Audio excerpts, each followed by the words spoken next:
Hi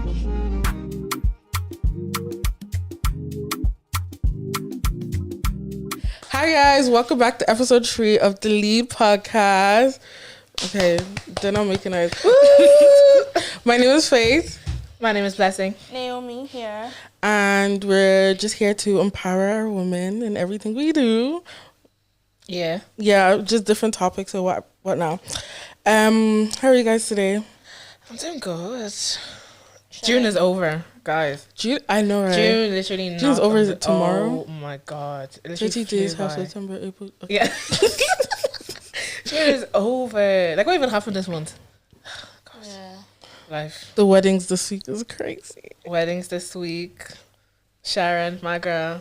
I didn't get an invite, but it's okay. It's okay. Don't worry. We were all online guests. I was a good guest. I was up to date. Yeah, I was spraying money. Okay. And everything. Yeah. I promise you there's videos out there of me spraying money. Naomi, what about you? How are you? I'm good. I'm chilling. Just living life. Any How news about for you? us? I'm good. Yeah. I'm good. Just a lot of, what's it called? Job hunts and guys, getting a job is actually not easy at all. Like, so much is going on.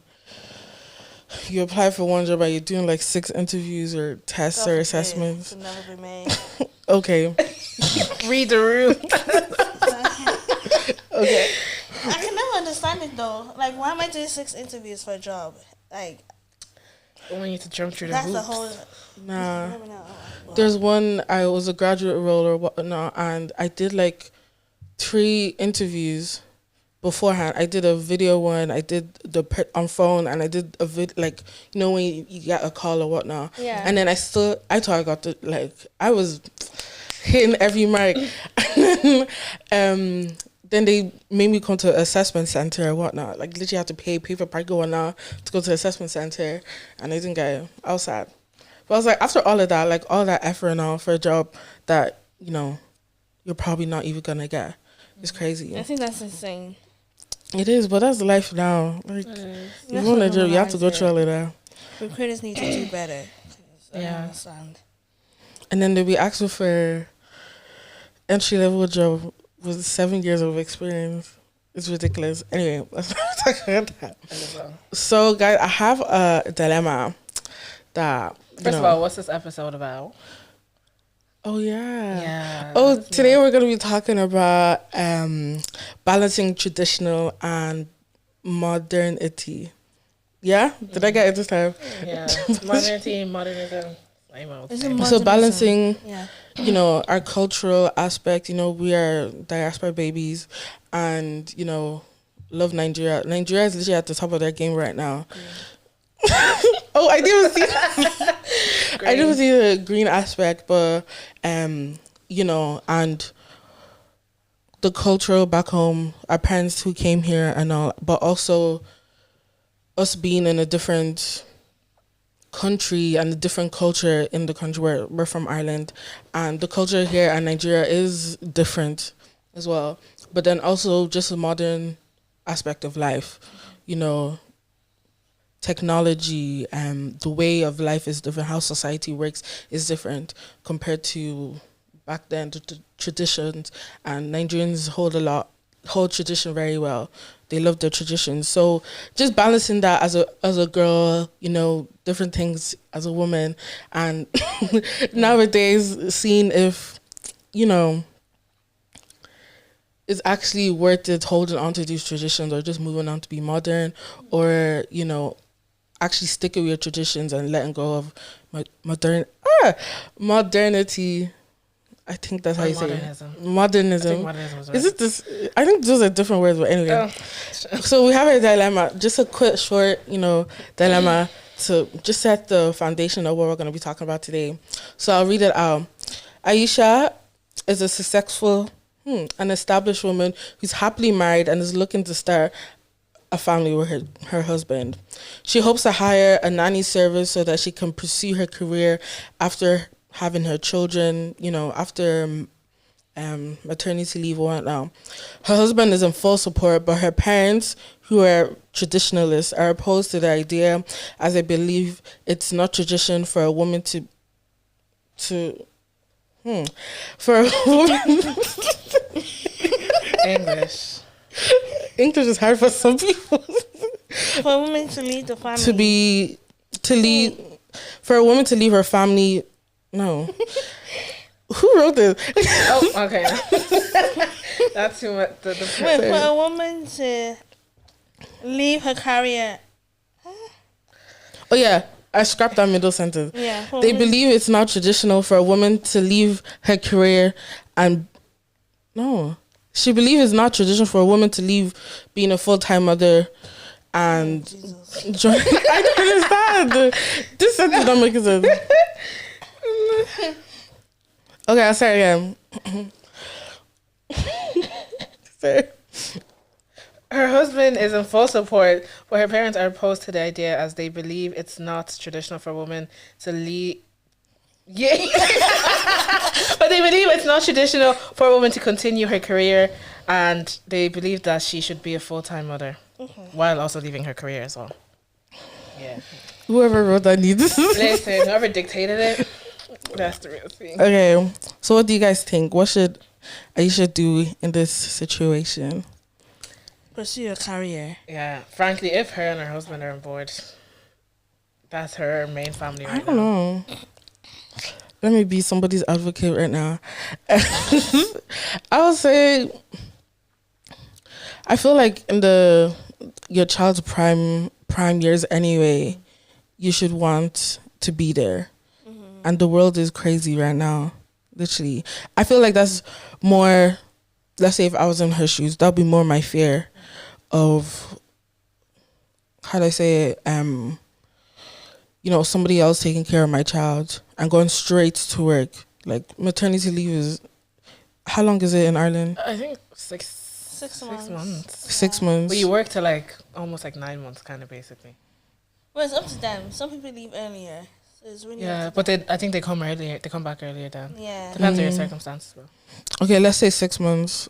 Like, leaving your 6-month-old baby to go back to work and stuff. And I know, you want your independence or you want to further your career or whatnot.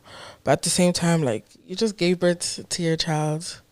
There's a lot of, I don't know. But at the same time, not just for Aisha, but other people, you got to work to feed your kids. Yeah. Food isn't cheap. Diapers aren't cheap. Nothing is cheap in this world. If they have the means to do so, and if it's the woman's choice that she would like to stay home, then go ahead. But then, obviously, some women might want to stay at home and all, but they don't have the means to do so. So that's why they want to work.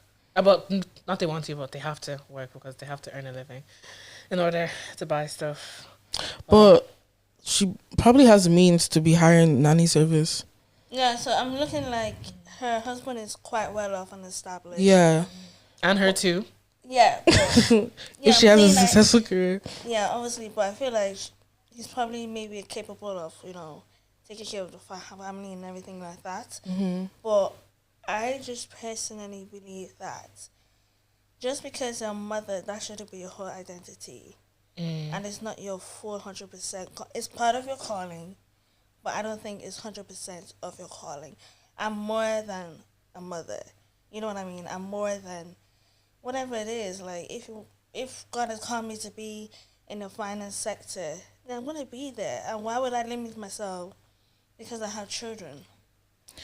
You know what I mean? Well, I'm pretty sure her parents are they're not saying that she shouldn't follow her career. They're probably saying... They said they want her to work at home full time. No, not work at home, but they said they want her to leave her career so she can be a full-time mom. Being a full-time mom is till the kid is 18. That's... Yeah, but you could be a full-time mom till the kid is 5 or something and starts going to primary school. You're still a full-time mother, regardless. True, yeah. You're still a mother. You're always going to think about your child and everything. So, you're still a mother. So... I don't know, probably a stay-at-home mom then. Well, as I said, once Aisha and her husband are in agreement, then that's really all that matters.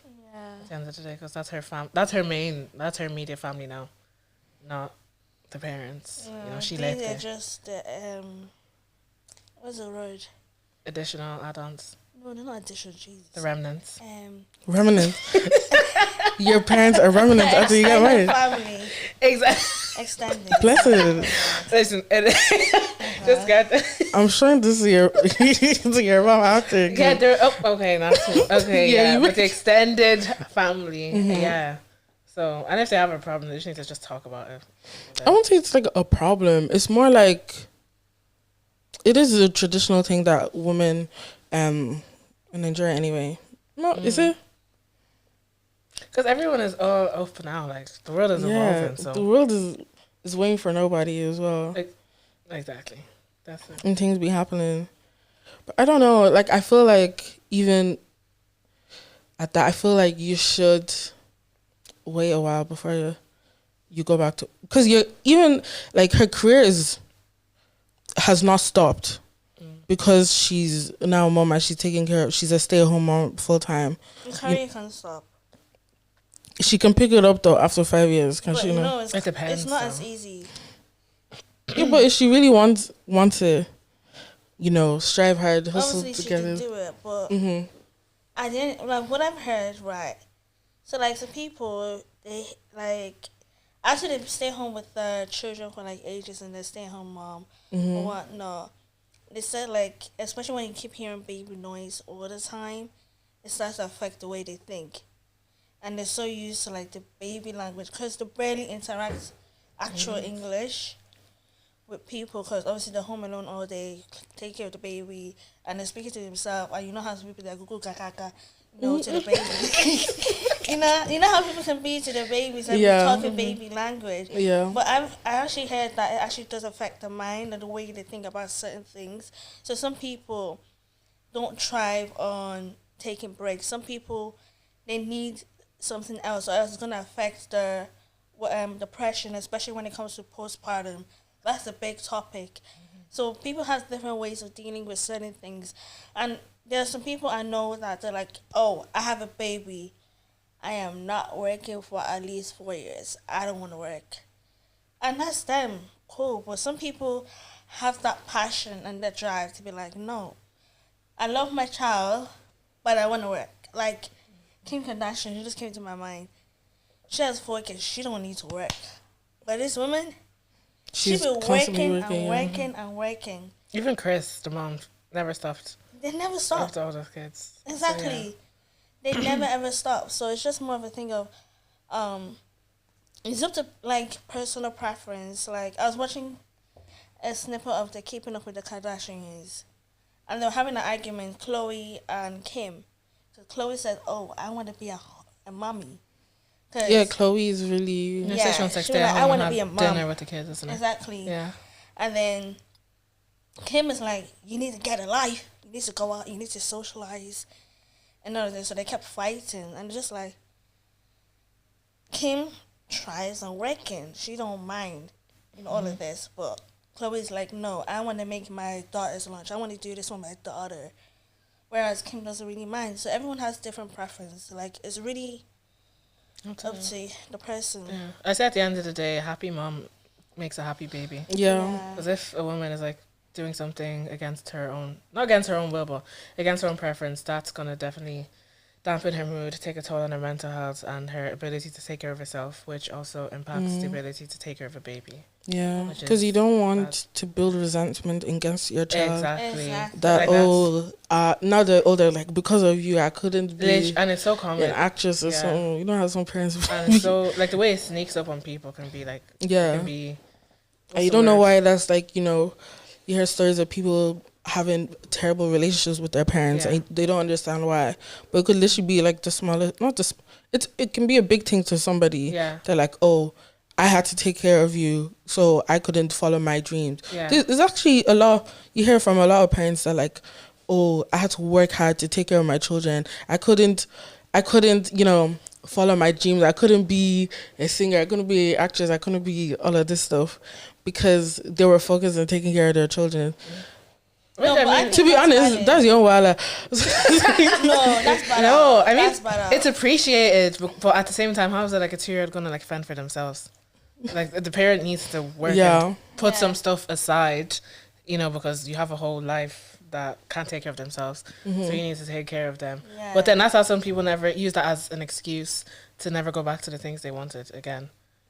Which I'm not saying it's not easy, because that's what I mean. If after being outside of the workforce for so many years, it's hard to get back into it. But at the same time, like, that's what I meant before, because like, okay, after 4 or 5 years, if you really want it, if you really want to do it, if you like, if something you strive for, like, you can actually pick it up where it is. Do you get me? You can, or even while you're working, you can keep up with the trends or whatever industry you're in or whatnot. But people, as Blessing said, people be making excuses or be using their kids as excuses because they actually don't believe in themselves enough to gain that dream. That's why you're smiling at me. I don't know what's wrong. Like their work and their sacrifices. That's the word. The sacrifices are appreciated. Yeah. But obviously, like, it's not the same as back then. You know, because back then you could just... now you can just easily get a job. And you don't really have to break your back. We're not talking about how hard it is to get a job. I understand, but like, back then, there wasn't the much... job market, it was easier to get into. Obviously, it was easy, like... I don't know how to explain it, but I feel like now it's easier to say, okay, we can follow our passions. And we know that whatever we do, we're going to be successful like that. But back then, you can't really joke with that. Like, because social media wasn't really a thing. You know, phones were not really a thing. Back in 2001 in Ireland, like, we were using flipping, what's those called, broad phones or whatever. We were using that, you know, and when are you going to do that? Are you going to get money from that? Hardly. So it's more of a thing of that's what they had to do because that was their option. But obviously, it's not the same as today. You can easily make money on a website by doing surveys. You know what I mean? So times are different. But my question now, based on the dilemma, when do you say no to your parents? To your parents when it comes to following cultural That was a traditions? question I had later. Sorry. No, it's good. It's good. We're gonna get into it. It's now. Good. When do you say no? I say there's certain factors that come into play. Sometimes, like, for some people, you can't even say no with age. You know how people like, oh, when I'm an adult, I can be like, no. Some people are still suffering at 25 or something. I don't know. But factors, like, say for example, are you still living with them? If you're living with them, then that's kind of like a heavy one because, you know, you live in, I don't want to say their house, but you still live with them. You know, you live under, I say some of their rules, obviously because you're older now, so you don't have to like follow everything per se. But living in the same, what's it called? Living together, living in the same country, that kind of thing. Would that, okay, let's say if it's a living together situation, and okay, I'm an adult, I'm still living with you. Even most people pay rent or whatnot. If you're lucky enough and you're not paying rent, like, well done to you.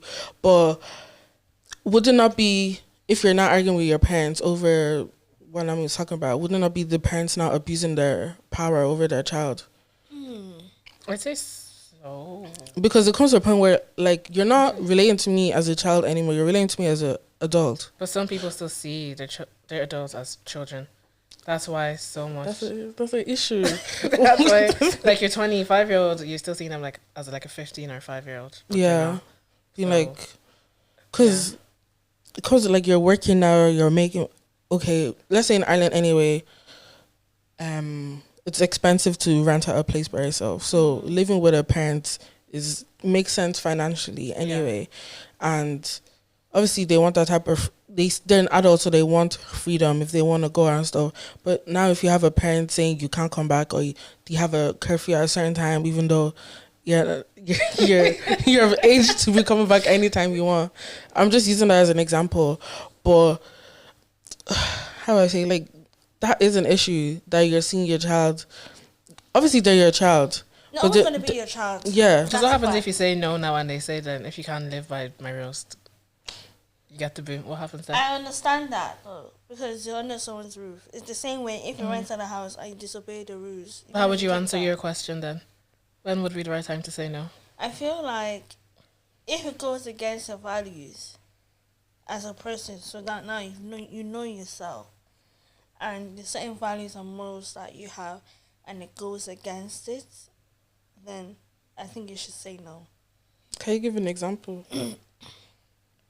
For instance, now this can be a bit taboo, but like in the Nigerian African, I'm not going to say Nigerian because maybe it's not generalized for Africans, but in the Nigerian community, there's a tendency that in number one, every adult you see, it's either you call them auntie, like auntie and uncle, or number two, you have to greet. Like, you don't even know the person.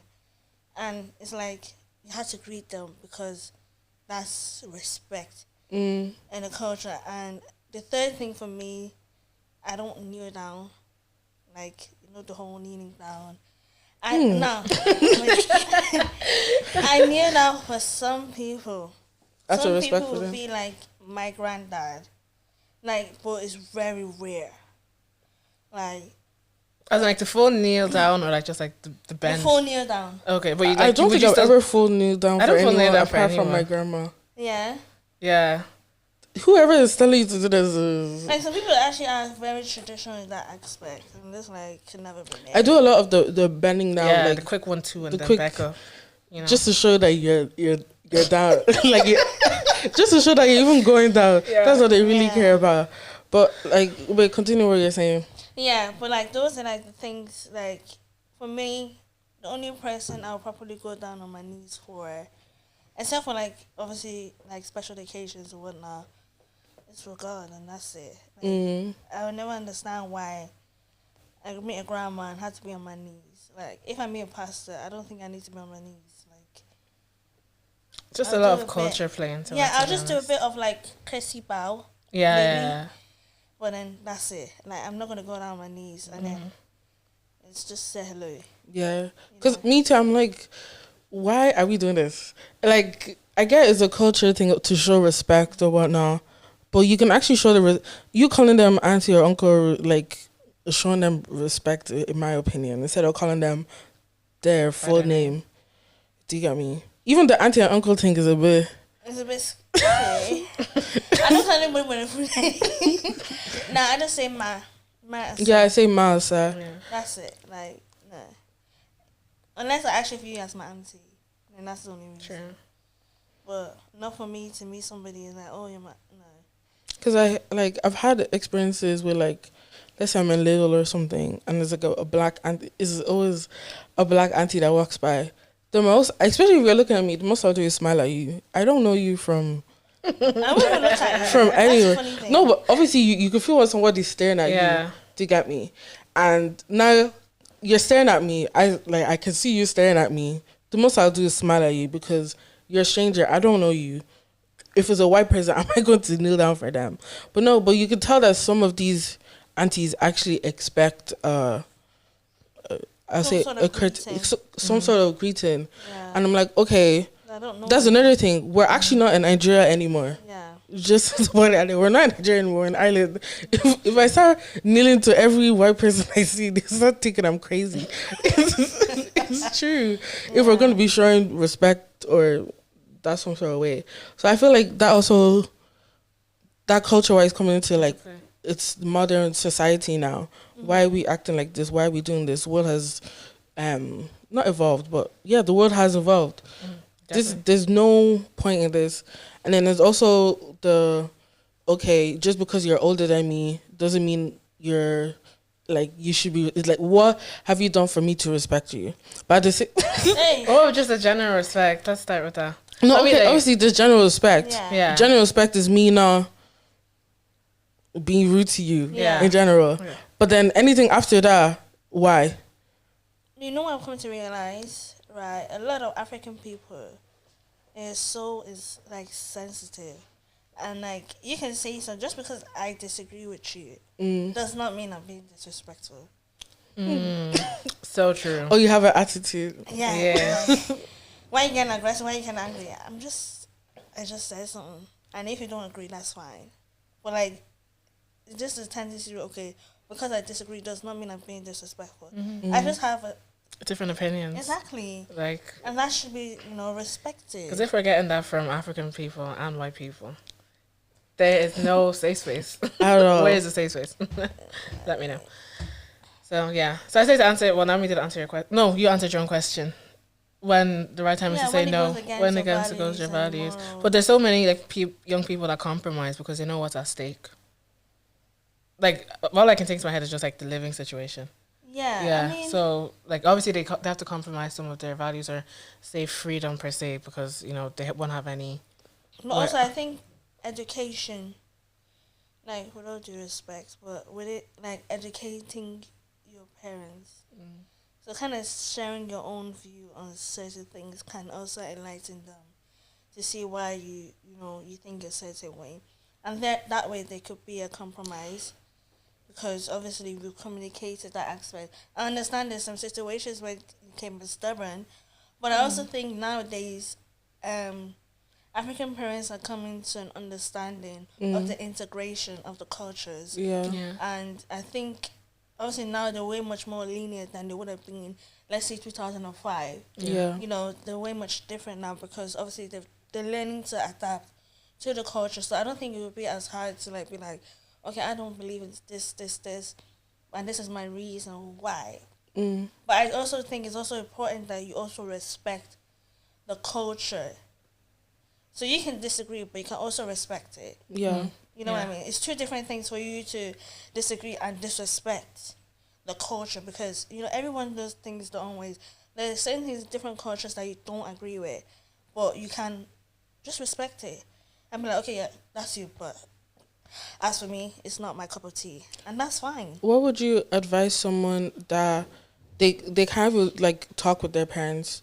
Like, I know all of us here, we have good relationship, well, good enough, good relationship with our parents where I know anyway, I'm close with my mom that I can kind of talk to her about anything and everything, and it's an open space. We will argue, but she will hear my point. Yeah. There's some people who can't even go to their parents and be like, okay, mom or dad, can I sit down and be like, this is what's on my mind, this is how I feel about a certain topic. What advice would you give to someone like that? Seeing that African trend on the African parent text thread on TikTok. People are suffering out here. Eyes. Oh God. I didn't even think parents are like that. But some people, you can, as Blessing said, if you go search up that trend, I'm pretty sure you see how some people are dealing with their parents. But for you guys, any advice you would give to them on how to even go about having an open line of communication with their parents? Freedom is never yours until you take it. And that's the real honest, within reason, but at the same time, because obviously if you've trying to keep communication open, have conversations with your parents or elderly figures, but they keep on shutting it down. Sometimes in order to prove that you're serious, you just have to act it out. Yeah. Within reason. Obviously, don't do anything too crazy. But acting it out would make them see that, oh, okay, then I actually possibly have to take the time to sit down and listen to what she's trying to say or what they're trying to say. Because so many of them, if once it doesn't align with their values or their opinions, they shut it down so quick. And they're just they can be very narrow-minded. But, we live in a world, in a day and age where you have to have as broad thinking as possible, also within reason as well. But yeah, freedom isn't yours until you take it, you grab it. That's my thing. Yeah, I agree, and I think it's very important that number one, you probe your parents, so you kind of get them aware that okay, this is what I feel, but you're not being too obvious about it, so you just kind of slip it in slowly, and then also you can have the conversation with them and okay, I just don't feel comfortable like this. And they could blow up, and that's fine. And then you can say it again to let them know. But also, now it depends on the situation. Now, it very much depends on the situation. So, for instance, if, let's say you're 18 or you're 19, and you want to do something drastic, I don't have anything in my mind right now, but you want to do something drastic, you can't go from 0 freedom and 100% freedom. It just doesn't work like that. And I feel like no parent is going to take it well. You have to show that initiative. little by little, you're taking responsibilities. You're taking that freedom. You're taking the initiative. Your mom doesn't have to tell you to do certain things. You know that you got to do certain things. Because what I've come to realize from my experience is that when you do things on your own initiative, you take responsibility for certain things, your parents tend to respect you more. And they actually start to see you more as an adult. Yeah. So then that way it will be easier to take, to do whatever you want to do, because they can easily see you as taking that, responsibility as an adult, and know that, okay, yeah, I can trust that she knows what she's doing. But obviously, if you go from being nonchalant, you don't care about nothing, you don't care about your education, you don't care about anything, and then you just 100% freedom, it's just not going to go well. Yeah. So it's a case of step by step in certain cases. But yeah. And one advice I'll give as well is, like, don't give your parents a reason to be, how do I say it? To not trust you. To not trust you. Yeah. Like, if you're, I don't say a bad child, but if you've, made some mistakes, or you're just, like, rude or whatnot, it would be harder for them to be, like, free about stuff, compared to if you're good, you're on top of your education, if you're on top of other other parts of your life, it will be easier for them to be like, okay, this is a good child, I trust my child. That, okay, I feel like it's easier for them to see that you're responsible, because every other aspect of your life is going as you've planned anyway. Compared to if, let's say, you're misbehaving in school, or you're not getting the grades that you need in your education or something, it's going to be harder for you to actually fight for your freedom. Then you're disappointing your parents and stuff, compared to actually having a healthier relationship with them. They're just going to be like, okay. One thing my sister has always said to me is, you do not want your mom to stop praying for you. Like, and that is when she stopped caring. I think it's even, I don't know if it's in the Bible or something, but that's when your parents have just stopped altogether caring for you, or stopped altogether even, okay, you've gained your freedom, but that's not the type of freedom you want. Do you get me? You still want your parents to be involved in your life. You still want that relationship with them, but you want them to trust you, and you want them to see you as a responsible adult, or of coming of age anyway. Compared to a parent that is not interested in their child's life at all, because you've been disobedient, or if you've been dismissive of how they feel as well. Like, I think this is also their first time as a parent. This is also their first time as a person. Like, you have to think of them, and as well, that's how they grew up as well. Real, so. Like, how it's gotta take a lot of unlearning to learn again. Unlearning, especially coming from a culture to a different culture. As well. Like, I have a question. Sorry, just to bounce off. Okay. Just add one more point to that.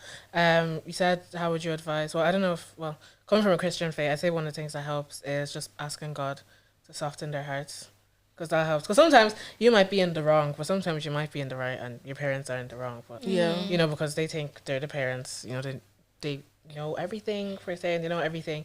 They know what's right and they know what's wrong. That's not always true all the time, but prayer helps. And just saying that, God, I want to do this. We've had this conversation before, and I feel like you're in it with me. So I ask that you soften their hearts, and give them understanding. Yeah, understanding. Prayer works. It does help. Oh my God, prayer works. I've seen it. She's seen it. Anyway, the question I was gonna ask is, how was it for you guys growing up, in Ireland, as someone culturally at home? The culture is different from when you went to school, for example. How was it for you guys being a diaspora babe? I loved it. I loved it. Like, why are you guys laughing? Why did you love it? About it? I had so much fun. I don't know what it is, but like, I love that when I come to realize, with all due respect, I want to say, Irish people, they tend to not have as much big community as Nigerian people have, like African people have. So for instance, I remember when I was young, like a lot of times you have your friends over, you just see each other, and it's like you have a lot of friends as a young person. And I feel like for the Irish community, it's not as common to have so many friends.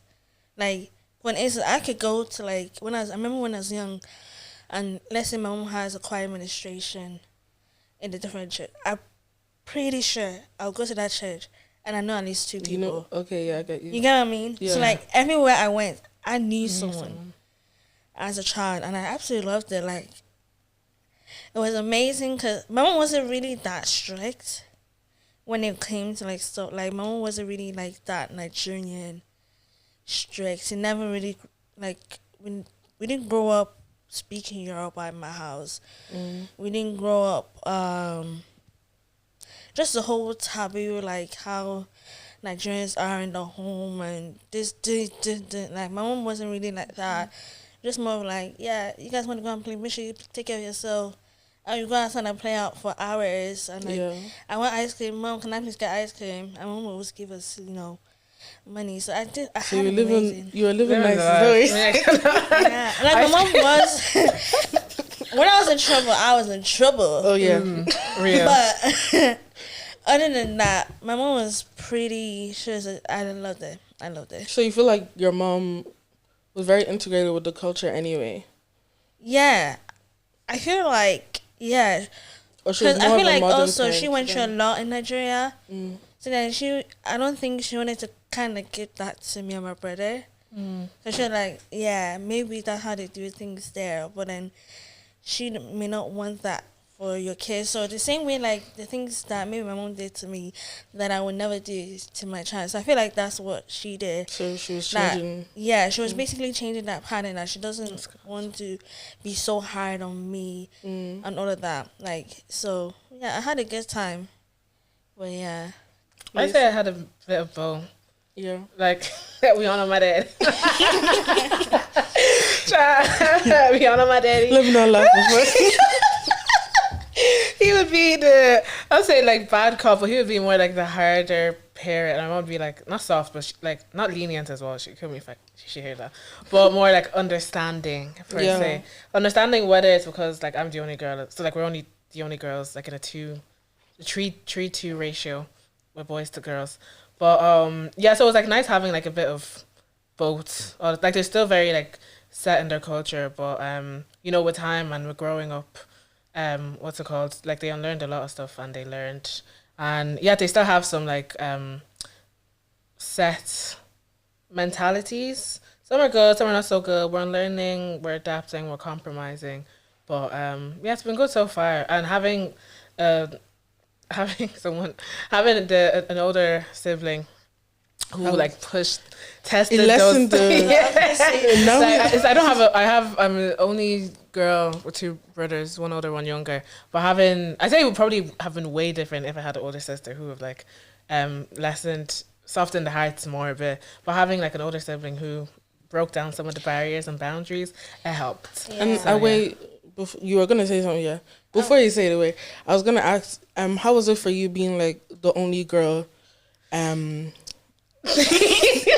Do you feel like you had more pressures, not pressures per se, but more responsibilities, or you had to grow up quicker than your brothers? Defo, 100%. Like, I would, like, it was when people were new to the house, come in for, like, visits to the house or whatever, they would always think that I'm the oldest, because the way I just carry myself, I say, because they say girls, they always say girls, like, more mature faster and whatever. I would say I did have a lot more responsibility. I was in the kitchen a bit more than needed to be. We're working through that now. We're all learning now. Don't worry, I'm making sure, because no one slave is gonna be in their house. Amen. Yeah. But I did say a lot of more responsibility and a bit more pressures as well, because obviously, like, you're the girl, so things can happen to you that, like, will be taken more lightly with the boys, if that makes sense. So in some sense, that did help me, like, keep myself in some ways, but at the same time, I was like, it was just a bit too much. Yeah. Well, I say it's just all about balance now, but even as I'm growing, I understand why some of the stuff happened, or, like, some of the stuff that was, like, not say commanded, but instructed, was instructed, and I say it helped. So yeah. What were you gonna say now? Older siblings. Oh yeah, older siblings. You're the older sibling. Yeah. Aren't you? Oh yeah, both of your older siblings, actually. Yeah. Yeah. Technically, yeah. Well, no. She has a bigger sister. That's what I mean. Technically, I have an older like, sister. Yeah, logically, yes. Yeah. Technically, no. Yeah. Yeah. Only, but I feel like being the older sister, obviously, when you see younger ones are going to get scarred for you. But then, the older one, God. you get the brunt of it. So even like today, I remember like my mom would give my brother so much more money for pocket money, and I was like, I want to go €5 per week, and you're getting times 5 what I'm getting per week. Real. In the same class. She says switch yourself. Real. Well, it's just like, oh, okay, interesting. But yeah, I feel like older siblings get a lot of brunt. But again, it's the first time, the parents' first time being their parents. Yeah. And I think obviously they're scared. They're like, oh my gosh, am I good enough for this? And then, some people just act out of that anxiousness. And it's not intended. But yeah. Especially coming abroad as well. Yeah, exactly. They feel like they have a lot more to prove back home. Like they took this big leap of faith across the globe, and they want to make sure their fruits and efforts show for it, which sometimes might be expressed in a bad way. Yeah. And overbearing as well, but I really do feel like a lot of times parents actually do mean well. They really do. It's just the way it's carried out. Exactly. It's how they know, like that's what they know, that's what they think is the best way to carry it out. And I'm pretty sure by now they know that, okay, especially, like I always think, okay, they take it harder on the first sibling, but the time they get to the second sibling, it's not as serious. That's why they're not as... because they kind of learned. Yeah, they've learned. Do you get me? Yeah.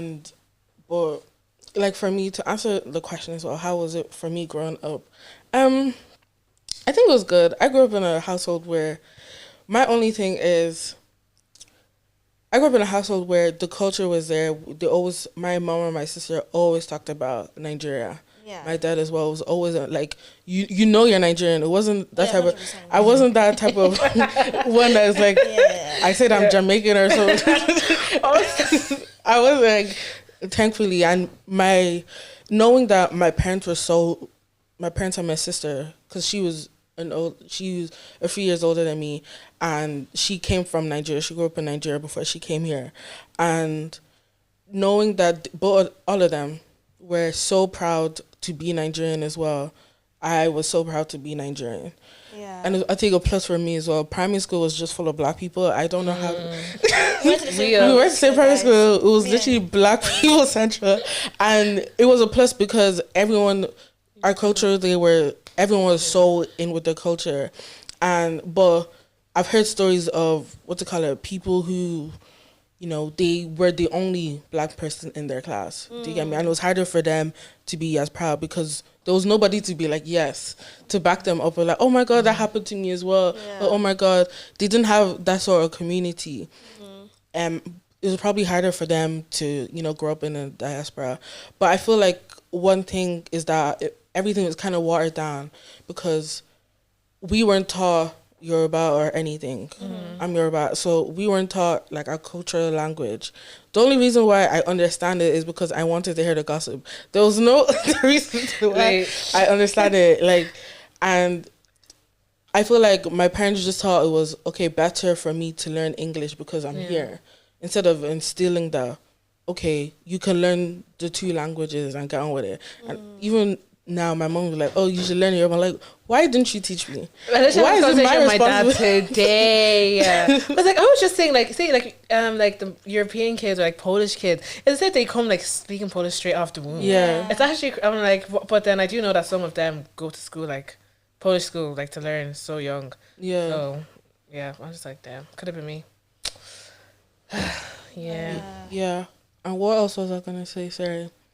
And like for me, it was better. I had an older sister, and she was not having it with the British not clean or what. Because my mom was like, "No, leave them. They'll be fine. That they should not learn how to cook or something." No, when I was learning how to cook, my brothers were also there learning how to cook. They were also, cleaning up. They were also taught to how they can clean up, how they can cook, how they can clean the kitchen. Stuff that was normally a typical girls thing anyway. And for me, I'm grateful for my sister for that I even have the life skill. Like, now my brothers, I don't have to be cooking for them, like, because I know some people that they're the sole provider of their not provider, but they're the sole caretaker of their family. That they're constantly the ones cleaning, and eventually you get burnt out. Eventually you do not want to do it. Then as well, on top of that, you start building resentment against your family members. That you don't have a good relationship with your siblings. Even though me and my brother still be fighting to this day about like stuff like chores and all. But as long as we all know how to do it, do you get me? The job will still get done. And I feel like another plus to being, growing up here is that a lot of we were trained well, if that makes sense. Like home training was there. Sorry, were y'all the type when you came back from school? Did y'all take your uniform off straight away? Yeah. Okay. To do what? Oh God! Then, of course, Naomi, did you stay in your uniform? Your uniform. Yeah, like, sometimes I just stay in uniform. So like what? For the whole day? No, it depends on the situation. If my mom catch me, So obviously my dad wasn't living with us. So it was just Yeah. me, my mom, and my brother. yeah. So obviously, after school, we just go to the miners' place.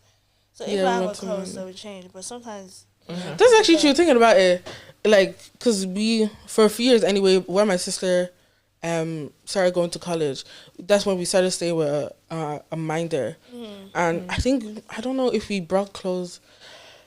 Sorry, I'm not the type of person I can barely remember my childhood. Is that an thing? it happens, honestly. It happened. Like, some was stuff that is not as important. You can barely remember them.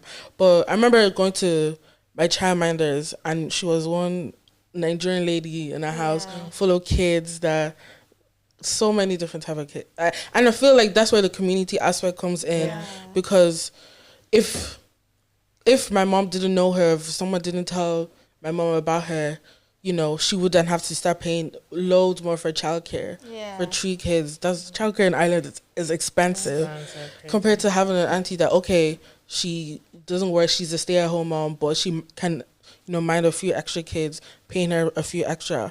Do you get me? That's the community aspect of it.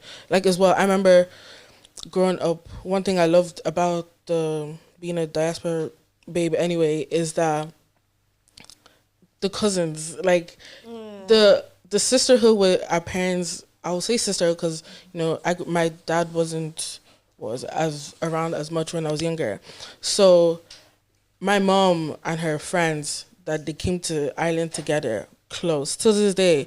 A lot of them are still very close, and in that, me and Naomi, we were always in each other's houses. Do you get me? When someone needs help, there was somebody there that can mind the kids. Growing up, summer, every few months, everybody stays in one person's house for a few weeks. That's literally how it was, and I loved it because you grow up with family around you, like family around you. You learned a lot of lessons, and you weren't. I remember, I went to boarding school, and I remember, at night we just used to have the conversations, and there was one girl, she was an only child, but she also lived on a farm, so she didn't have neighbors or anything. And she remember she had like, oh, I feel like I'm being out this situation, but she had like teddies on her bed. She's like, she can never go without having teddies or whatnot because she felt like those are her only friends. Sorry, girl, if I'm like, but. And I was like, I never got attached to stuff like that because I always had people around me. There was always people around me, like, and I got so used to it, and I love it because I know if I was in any situation, there's multiple people that can I can call on, or there's multiple people who check up on me on the basis that, like, if I'm in a downstairs, like, it's automatic friends, if that makes sense. And also seeing my parents have people that they can lean on, coming here not knowing other people. It was such a nice feeling. Like, even yesterday I was talking to one of my friends, and the person is in Nigeria, and we're talking about, like, obviously, for me, I was born in Ireland and raised. But I went to Nigeria pretty much almost every year growing up, and so from that aspect, I got the culture of Nigeria, like, really truly. So now I can go to Nigeria and I can relate to some Nigerian people because, you know, I kind of understand the way they think and the way they do certain things. Whereas somebody that may have, like, maybe they've not really been to Nigeria. Yeah. And they haven't really been as open up to the culture, then obviously you can see there's a difference in the way they would react to someone that is just fresh from Nigeria. And that's one thing I've learned, like, culture is very important. So that's one way, like, the culture is really brought to me. I went to Nigeria every year. Yeah. And you spend, like, a month. And they speak, like, I don't really know how to speak Yoruba, but, you know. You understand. But then you say, you hear Bawani, how are you? Yeah. And you hear Pidgin, so now I can speak Pidgin. Yeah. You know what I mean? Why are you laughing? What's so funny, Blessed? I can speak Pidgin because I've heard it so many times. Yeah. And stuff like that. But I feel like it's also what are you gonna continue. say? I feel like it's also a plus for the people who grew up here and was born here that they actually grew up going back to Nigeria, as you said. Like me, I went a few times. Naomi went basically every year, but I went every few years. I went back to Nigeria, and I loved it. Do you get me? It was not an eye opener, but my mom kind of used it as, see, if you don't behave yourself, Honestly, if you don't behave yourself, these are how people are living here. And I feel like it also kept us grounded to the opportunity that we actually have. Yeah. Because now I'm older and seeing, you know, I went back last year and seeing the way people are actually grinding to even leave the country is crazy. And you actually appreciate that, okay, my parents, for them to even leave their country and come here, but they didn't know anybody, especially most of them came by themselves. Yeah. They didn't know anyone. Appreciate them more for that and appreciate the opportunity to grow up in a country where if anything does happen, the government will still support you. Yeah. You get me? Back then, they don't have that. They don't support you. They don't have that. Yeah. And like that's just a con sad to Nigeria. Do you get me? But it's so crazy because I went to Nigeria every year. Even though I saw, like, obviously the negative impact was like, oh, lights, NEPA is taking lights and all of that. But it was like, I love Nigeria and I wanted to go to Nigeria for school. School? Yeah. Because I don't know if... So you willingly wanted to be sent back? Yeah, like I applied for a school. Really? Yeah. Was it college or was it... They didn't accept me, so that's how I said What did they accept you? They said she would not survive it. I failed the entrance exam. Pele. Mom was happy. Mom was like, I'm so happy you're staying here. Because I remember the reason why I went to boarding school, I like begged to go to boarding school. My mom and my sister always talked about, like, you know, just childhood stories and whatnot. It always happened to be in boarding school. But I didn't visit from Nigeria. That's what I mean. My mom was like, might as well just send you. I was like, I'm not leaving this country because I know, even though I heard the stories or whatnot, they still went through a lot in boarding school. They went through, but I don't know, because I was speaking to my cousins. Yeah. I just they were like they're having a blast. That's what I mean. They were living life in boarding school. But I was like, I didn't want to get bet though. So I was like, let me go to one in Ireland. Yeah. And the experience, I loved it. And it's experience my kids are going to have as well. Because I gained from that experience. Do you get me? Against their own will or... It's going to happen. I don't care. My question to you guys. Yes, ma'am. So, like, what culture would you not give to your children? I was literally gonna ask that. This is gonna be our last question though. Stuff you're gonna unlearn or learn, or traditions you're gonna pass down, or not gonna pass down. That I wouldn't give to my kids. Or you wouldn't like have in your household. I can't think of one off my head. I'd say one right now. Well, not right now, but I didn't go to sleepovers often as a child. I know, because obviously, like, just the typical response is like, why, you can just sleep in your own house, sleep in your own bed. And obviously, when I was younger, I'd be like so angry, because obviously you're so angry. You want to, like, you're having a blast, you want to stay, you know, have a ball into the night. But then, like, growing up, obviously that wasn't the case for everyone, but growing up, like, you hear so many stories of like stuff that happened during sleepover, especially with like trusted family members or friends, or you don't even know, even like if you want to go into the spiritual aspects of it, which is just crazy, which I understand now. So now I'm just like, because I feel like I turned out okay. Without going, like I did go on a few, but then like it was just only like with like closest of closest like family members. But I feel for wait, just to add, because for me, I kind of do. Even though I grew up going to sleepovers or whatnot, I kind of do want to implement not going to sleepovers. Yeah. But for me, I want to see. I wasn't allowed to go to sleepovers with outside friends. You know how they are. You have outside friends, and you have your friends inside. But I was always at a cousin's house. Always at a friend's house. Always at somebody else's house. And what was it? Not saying I went through anything right, but I'm saying, I could see the reason why a lot of parents are no. You should stay here, if that makes sense. Yeah. I feel like after a certain age, okay, you can start going to sleep over in other people's houses, but in outside people's houses, because as you said before, you actually don't know what some families are going through. Like people or church people or like family members, like you never know, especially with the age when they can't talk for themselves. That's like the one where it's like you really have to be attentive. I feel like that's one that should stick. Yeah, will go off. They won't die. They'll live if they don't sleep over. They have their own bed at home. What's my own? Yeah, I feel like there's a bit more. My mom used to say people should come and sleep in their house. Literally, it's like, "Why don't your friends come over here?" And okay. To do what? Now you were gonna say something. No, I was gonna say anything. What about the greeting aspects? Would you implement that? And I mean, like just like the general 1, 2, up, down, bow, and then like not bow, but like, and then come back up. That one is crazy, man.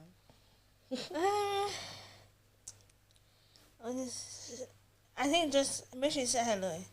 You say good evening, good morning, whatever it is. Yeah. And say hello. Certain people you can do that to. The reason why I say this is because unfortunately we are growing up in a time where people are just wicked. People are wicked. And you just want your children to not be oblivious. Yeah. So I want to train my child to be vocal. Yeah. Extremely talk about it. Let's talk about it, you know. You want to have vocal. An open relationship. Yeah. I want my child to be very vocal and also not be afraid of anybody. Like for me, I'm not scared of nobody. I don't care how tall you are. I don't care how big you are. I'm not scared of you. No, but it's true because I'm just not scared, and I want my child to be like that. To stand up for themselves. Yes, be able to stand up for themselves and be like, no. Because you'll always be around, so. And be able to say, no, this is not what I want. And I'm like, okay, I'm going to tell my mom on you. Period. You know? And I'm not scared of nobody. I'll come to you. So it's one of those things like. Yes, ma'am. Just boundaries. So teach my child like to have boundaries. Teach my child obviously general respect. Give respect to everyone. Even if the person hurts you, don't be rude. Just give respect.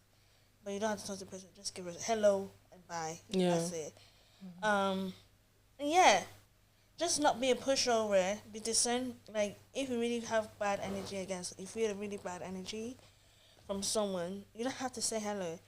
Like, if my child comes to me and say, oh, I don't like this uncle, and I won't push my child to go and say hello to the uncle. Yeah. You know what I mean? Sit in people's laps or stuff, like. Yeah, exactly. If my child says no. Or when they're like, oh, our wife or something.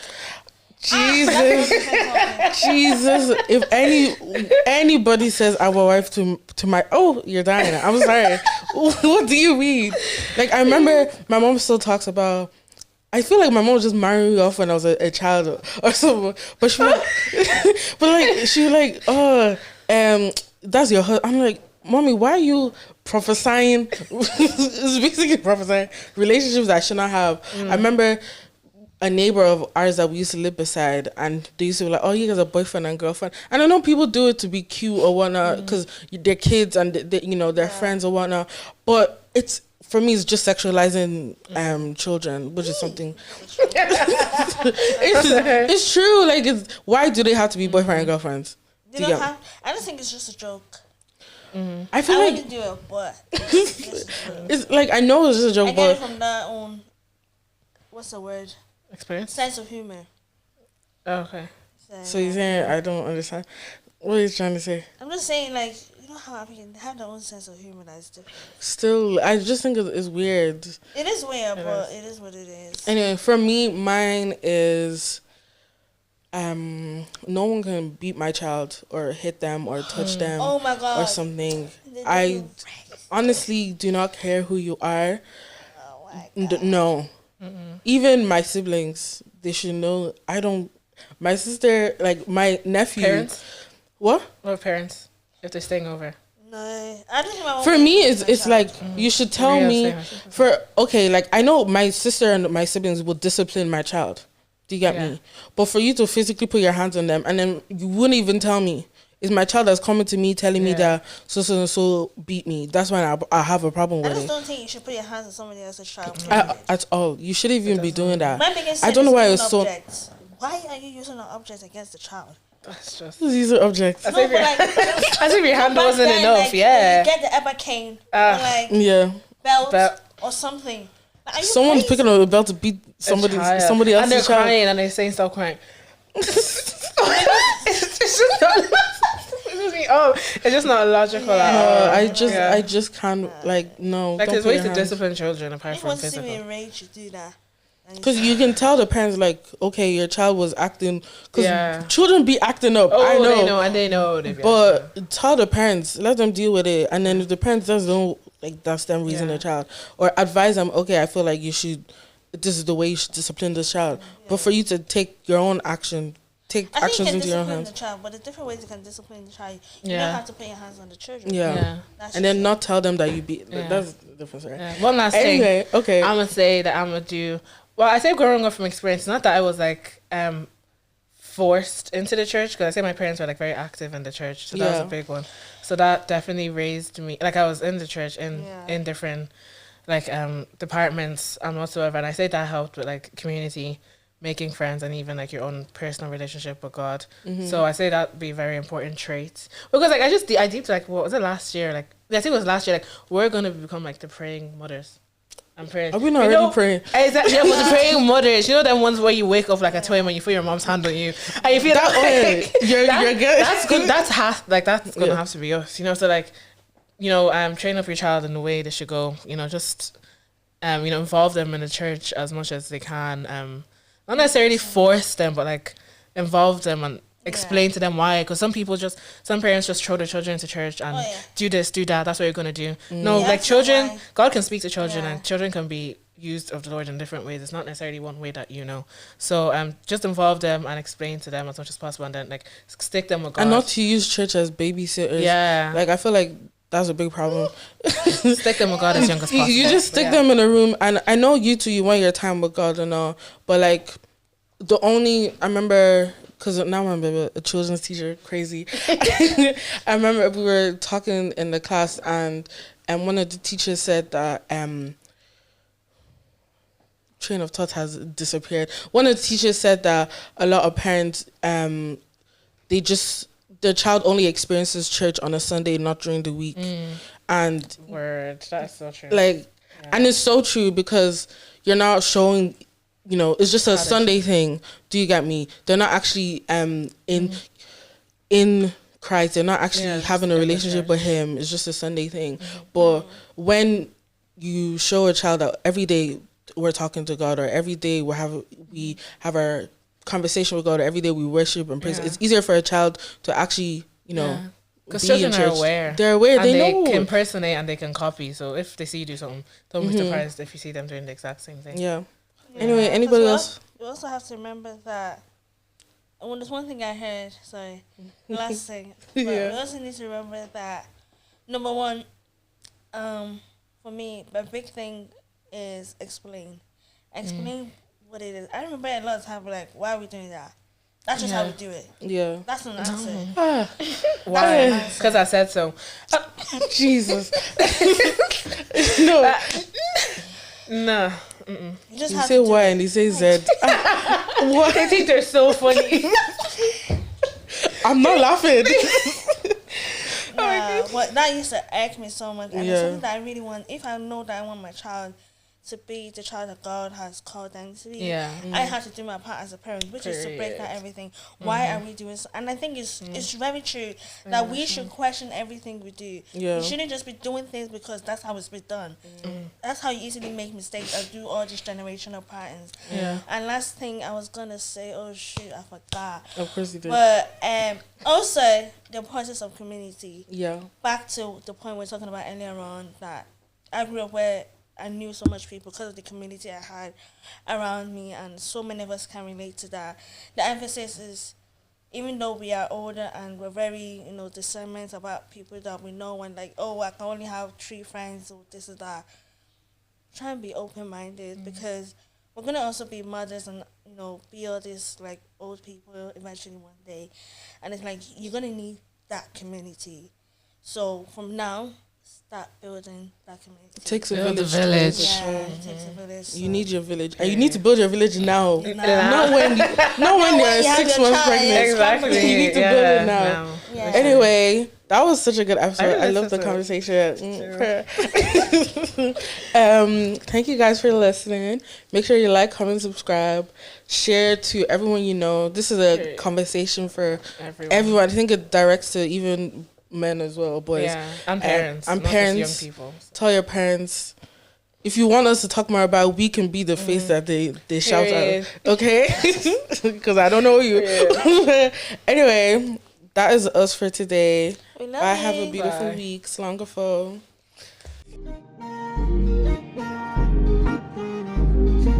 Genius. A1 Mix